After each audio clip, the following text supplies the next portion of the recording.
नमस्कार, आप देख रहे हैं लाइव सिटीज़। मैं हूं आपके साथ शिवम। मुख्यमंत्री नीतीश कुमार की अध्यक्षता में आज मंत्री परिषद की बैठक बुलाई गई थी। आपको बता दें कि बैठक में अलग अलग विभागों के कुल 28 एजेंडों पर मुहर लगी है। इसकी विस्तार पूर्वक जानकारी बिहार सरकार के अपर मुख्य सचिव ब्रजेश मेहलोत्रा दे रहे हैं। क्या कुछ कह रहे हैं, पहले आप वो सुने। जन्म और मृत्यु रजिस्ट्रेशन अधिनियम की धारा 7 की धारा उपधारा 1 और 5 में शक्तियों का प्रयोग करते हुए रजिस्ट्रार उप रजिस्ट्रार अधिसूचक के संबंध में कुछ सरलीकरण किया गया है,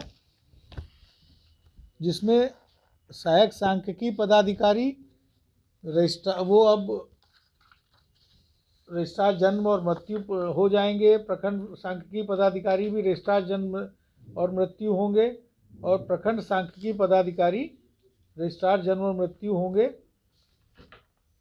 उसी तरह से चिकित्सा महाविद्यालयों में अधीक्षक उपाधीक्षक हो जाएंगे और प्राथमिक स्वास्थ्य केंद्र में भी प्रभारी चिकित्सा पदाधिकारी। अब पहले की तरह उनको एक ही जगह पर नहीं भागना पड़ेगा। अब अलग अलग जगह के लिए अलग अलग रजिस्ट्रार बर्थ एंड डेथ बना दिए गए हैं। तो इससे क्या होगा कि लोग जहाँ पर ही जैसे आपका मेडिकल कॉलेज में या हॉस्पिटल, ये पीएससी में या कहीं हॉस्पिटल में बच्चा अगर पैदा होता है तो वहीं आपका रजिस्ट्रेशन भी हो जाएगा और अगर मृत्यु होती है तो वहीं पर वो प्रमाण पत्र भी दे सकेंगे। योजना विकास विभाग में एक अत्यंत महत्वपूर्ण डिसीजन लिया गया है। अभी हमारे पास ह्यूमिडिटी के लिए, बरसात और ठंडा वगैरह पड़ता है, उस सब चीज़ के लिए तो हमारे पास मौसम विज्ञान की प्रणालियां हैं जिससे हमको पता चल जाता है।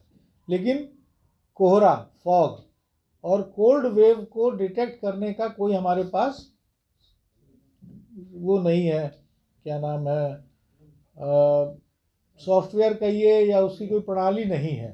तो उसके लिए national centre for atmospheric research USA से हमारा इकरारनामा करने की स्वीकृति दी गई है, जो $50,000 में वो वन टाइम अपना जो सॉफ्टवेयर है या जो उनकी प्रणाली है उसको देंगे। उसके बाद यहाँ पर उसको हम लोग अपने हिसाब से विकसित करके और तब हम फॉग, क्योंकि फॉग के कारण काफ़ी एक्सीडेंट्स भी होते हैं और हमको पता नहीं चलता है कि एकदम से कब फॉग आ जाएगा। और उसके अलावा कोल्ड वेव का भी हम लोग भविष्य में आने वाली है भविष्यवाणी कर सकेंगे उस चीज़ में।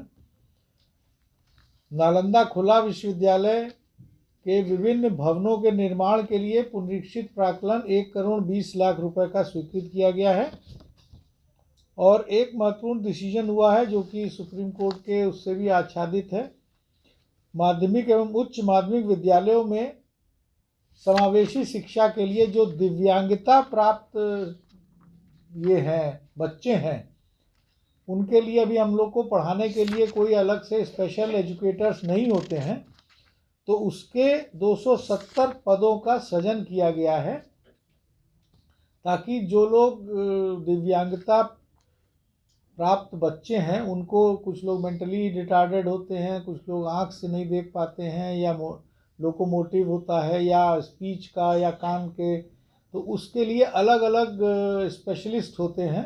तो उनके रिक्रूटमेंट के लिए 270 पदों का सृजन किया गया है। विभाग के अंतर्गत भूमि अर्जन से संबंधित मामलों के अनुश्रवण के लिए 2 पदों को स्वीकृत किया गया। ये संविदा आधारित पद होंगे।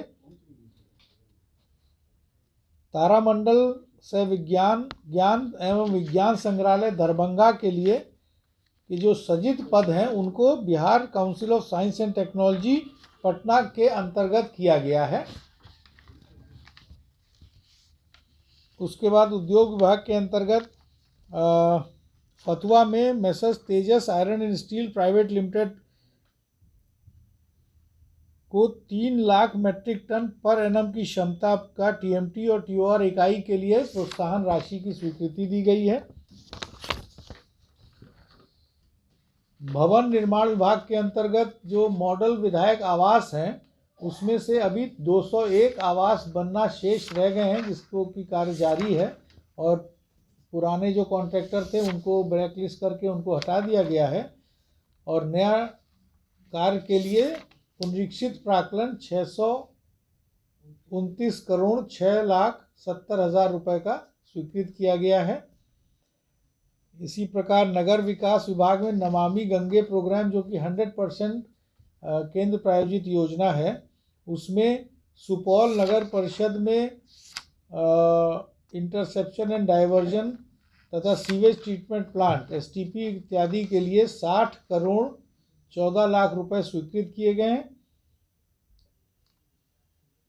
और इसमें करीब 3 करोड़ रुपया जो है, नहीं 63 करोड़ रुपया जो है वो एक जगह STP के लिए ज़मीन नहीं मिल रही थी, तो ज़मीन के क्रय के लिए ये स्वीकृत किया गया है। उसी प्रकार नरकटियागंज में भी STP इत्यादि के लिए 52,06,00,000 रुपये का योजना स्वीकृत किया गया है। उसमें 2,66,00,000 का संचेज की राशि जो है वो राज्य सरकार के द्वारा दी जाएगी।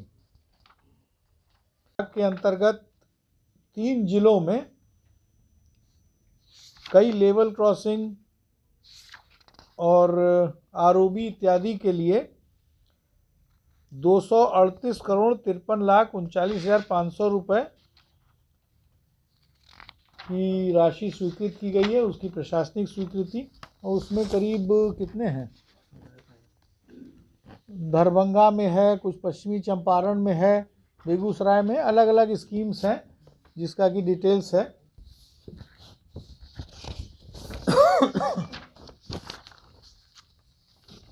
शिक्षा विभाग में आर्यभट्ट विश्वविद्यालय के अंतर्गत 7 विभिन्न स्कूल जो स्थापित किए गए थे, जैसे स्कूल ऑफ ज्योग्राफिकल स्टडीज़ और इस तरह करके, उन सबको पिछले 2018 में, पहले तो इंडिपेंडेंट थे, अभी 2018 में उनको विश्वविद्यालय के साथ मर्ज कर दिया गया एज अ डिपार्टमेंट।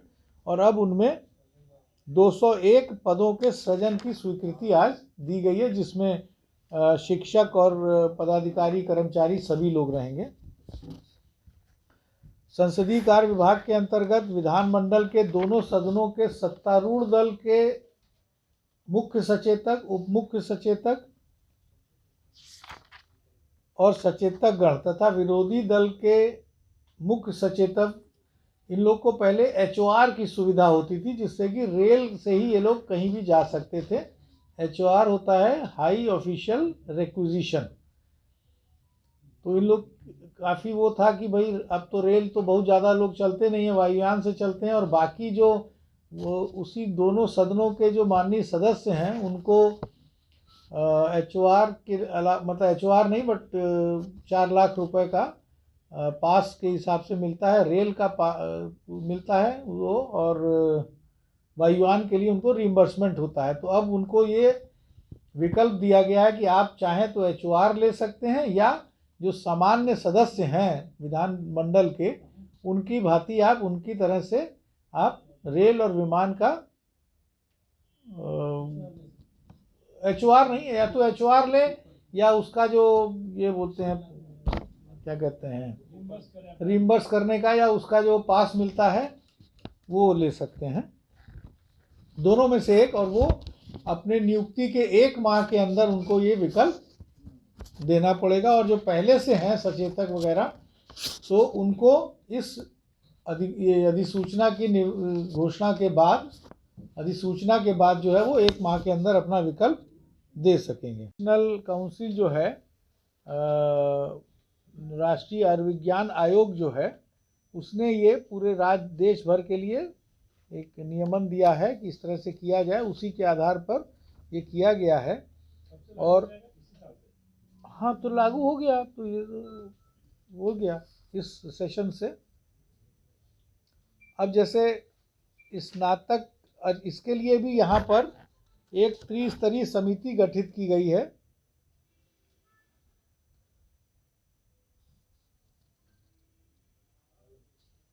राष्ट्रीय आयुर्विज्ञान आयोग नई दिल्ली है, उसका जो प्रस्ताव दिया गया है, उसमें जो निर्देश दिए गए हैं कि राज्य के सभी निजी चिकित्सा महाविद्यालयों और डीम्ड विश्वविद्यालयों में 50% स्नातक और स्नातकोत्तर सीटों पर नामांकन और अनुशुल्क राज्य के सरकारी चिकित्सा महाविद्यालय हेतु निर्धारित शुल्क के समरूप होगा।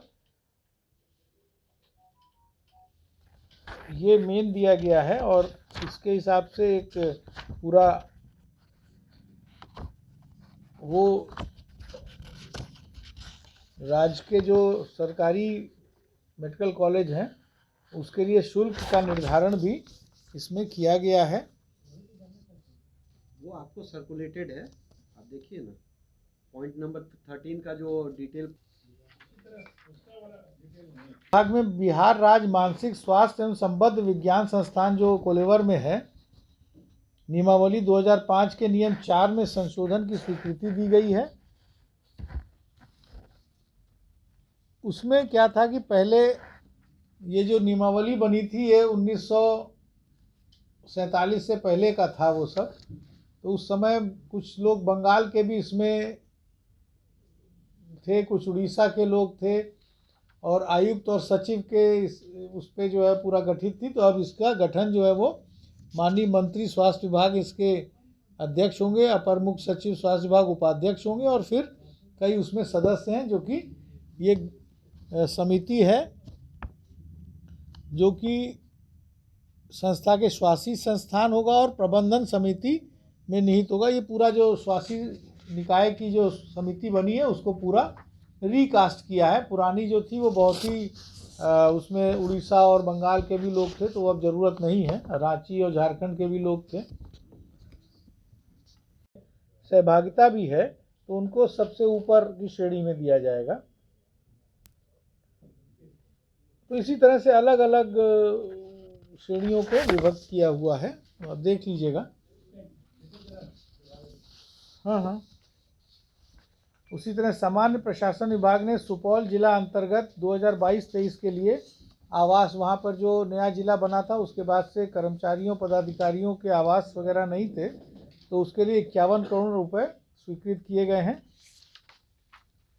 सामान्य प्रशासन विभाग के अंतर्गत ही बिहार प्रशासनिक सुधार मिशन सोसाइटी पटना के लिए सामान्य प्रशासन विभाग में जो पद हैं उसमें कुछ पदों को सृजित किया गया है, कुछ पदों को प्रत्यार्पित किया गया है और 37 नए पदों को स्वीकृत भी किया गया है। और कुछ जो पद पहले से थे उनमें से कुछ को प्रत्यार्पित करते हुए और बाकी का अवधि विस्तार जो है वो 23-24 से 25-26 तक के लिए किया गया है। उसी तरह स्वास्थ्य विभाग के अंतर्गत स्वास्थ्य भवन का निर्माण हो रहा है, जहाँ पर स्टेट हेल्थ सोसाइटी का भवन है उसी के आसपास। उसके लिए पुनरीक्षित प्राक्कलन 58.33 करोड़ का स्वीकृत किया गया, क्योंकि उसमें स्कोप ऑफ वर्क एक मंजिल ऐड की गई है और कुछ अन्य चीज़ें ऐड की गई हैं। तो उसका पहले प्राक्कलन था 58.33, अब हो जाएगा 87.46 करोड़ रुपए का पुनरीक्षित प्राक्कलन की स्वीकृति दी गई है। एक महत्वपूर्ण निर्णय हुआ है स्वास्थ्य विभाग के अंतर्गत राज्य के सभी सरकारी चिकित्सा महाविद्यालयों में स्नातक, स्नातकोत्तर और सुपर स्पेशलिटी पाठ्यक्रमों में नामांकन हेतु नामांकन एवं अन्य शुल्कों में एकरूपता लाने हेतु नामांकन एवं अन्य शुल्कों के पुनर्निर्धारण तथा राष्ट्रीय आयुर्विज्ञान आयोग नई दिल्ली के प्रावधानों के अनुरूप निजी चिकित्सा महाविद्यालयों और डीम्ड विश्वविद्यालयों के स्नातक एवं स्नातकोत्तर पाठ्यक्रमों में 50% सीटों पर नामांकन एवं अन्य शुल्क सरकारी चिकित्सा महाविद्यालयों के निर्धारित शुल्क के अनुरूप ही किए जाएंगे, इसकी स्वीकृति दी गई।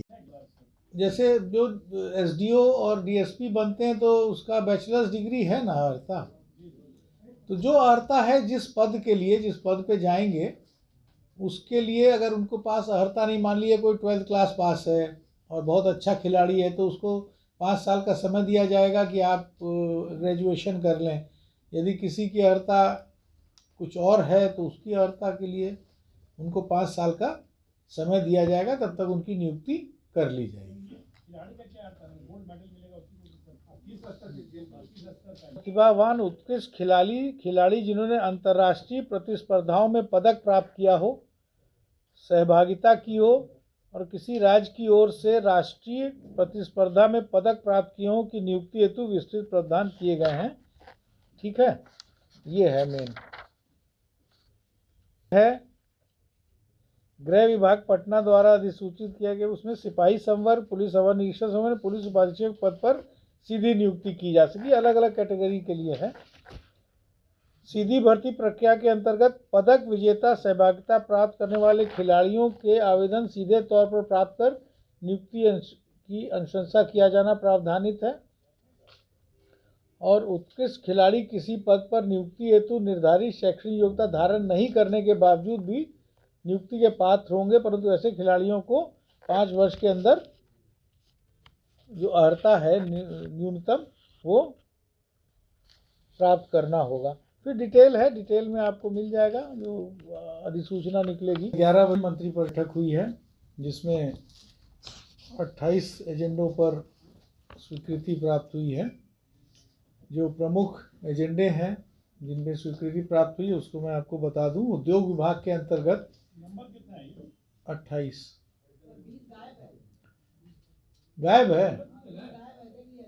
अच्छा, गायब हो गया होगा, हो सकता है। मैसर Chandrika power private limited Fateh Ali Nalanda में 79 करोड़ 92 लाख रुपए का वित्तीय प्रोत्साहन क्लियरेंस दिया गया है इथेनॉल इकाई के लिए। ये इथेनॉल इकाई जो है वो स्थापित हो रही है 60 किलो लीटर्स पर डे की, 60 KLPD की।